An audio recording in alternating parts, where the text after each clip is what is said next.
Hi, I'm Jacob Hornberger, President of the Future of Freedom Foundation, and coming back to you with another reminder that this is our end-of-year fundraising time, and if you haven't already made a donation to the Future of Freedom Foundation, we'd greatly appreciate your doing so.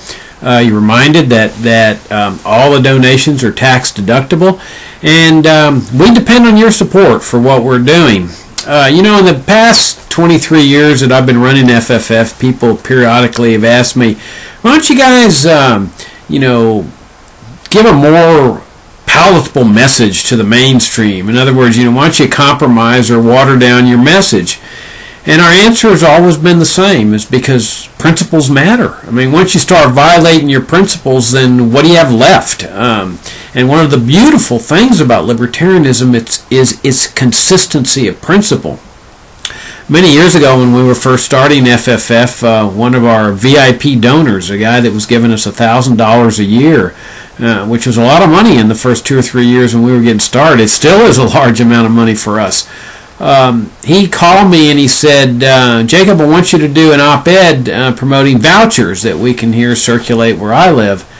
And I said, well, we can't do that because we don't support school vouchers. We support a total separation of school and state, a free market and education. And he was insistent. And he made it very clear that if we did not come out and do what he wanted with this op-ed in favor of vouchers, that he would stop sending his $1,000. And sure enough, that's what he did. He never donated to us again over the many years, and of course we never wrote anything favoring vouchers. Because, once you compromise your principles, you're sunk. And I think it's going to be principles that enable us to prevail over the status. And that's what this is. It's a battle of principles. It's a battle of ideas. It's a battle of ideals. And the status, in the early days of statism, the turn of the 20th century, the 1930s into the 60s with Lyndon Johnson, the statists could say, oh, the welfare warfare state's going to bring prosperity and harmony and peace to America. And they can't do that anymore. I mean, it's an absolute disaster wherever you look. Federal spending's out of control. Their whole welfare state bureaucracy and programs are in crisis. The debt is skyrocketing. They're cranking up the inflationary wheels at the Federal Reserve to pay off their debts at a debased, devalued price. Their war on terrorism is a fiasco. More people hate America than ever before because of what the military empire's been doing. The whole thing, in other words, is just an absolute mess, and that's what they have now to defend, their beloved welfare warfare statism.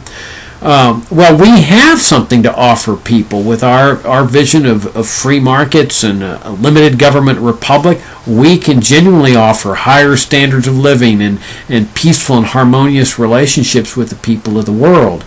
And that's a battle of ideas. And all these kind of battles have taken place in the ideal realm, the principle realm, and they've been led by an infinitesimally small minority of people. That's how we got freedom of religion and freedom of the press and habeas corpus and freedom of association, the right to travel.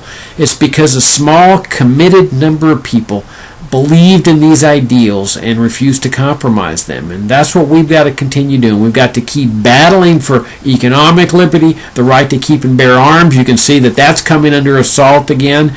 And, the drug war is a fiasco. And what's going to prevail is the power of ideas. And we've got some tremendous writers, as you all know. Anthony Gregory, Sheldon Richman, who's now with us full time. Jim Bovar's been writing for us 20 years. Andy Worthington, Wendy McElroy, Lawrence Vance. Gosh, have I forgotten any? Richard Schwartzman, Steve Horowitz just came on board as a columnist. Tim Kelly. And we got, did I mention Andy Worthington? We've got new people that are now expressing interest in writing for us. But what distinguishes our writers, and they're fantastic writers, is they've got the same commitment to principle that we do here at FFF, and that's why they're writing for us. And so we want to keep it going, and we want to be bringing new writers in, but that depends on your support. And so, again, if you've already donated, great. Thank you very much. And if you haven't yet and you've donated in the past, appreciate you renewing your support, hopefully at a higher level. If you've never donated, you could start out with a subscription to Future of Freedom. $25. Those subscriptions add up after a while. Buy gift subscriptions for your family and friends, and then hopefully you move up to a higher level. Our Freedom Club members are the $250 and above. They get monthly video from me and a little thank you gift from FFF at the end of the year. So anyway, our work depends on your support, and we're able to advance liberty because of y'all, and I want to thank you very much for all the great support you've given us. We love this movement. We love libertarianism. We love what we do. We love battling for liberty. We just need your support to do it. So thank you very much for listening to this message and for your great support of Liberty and the Future of Freedom Foundation, and a very happy holiday season to you and your family. Thank you.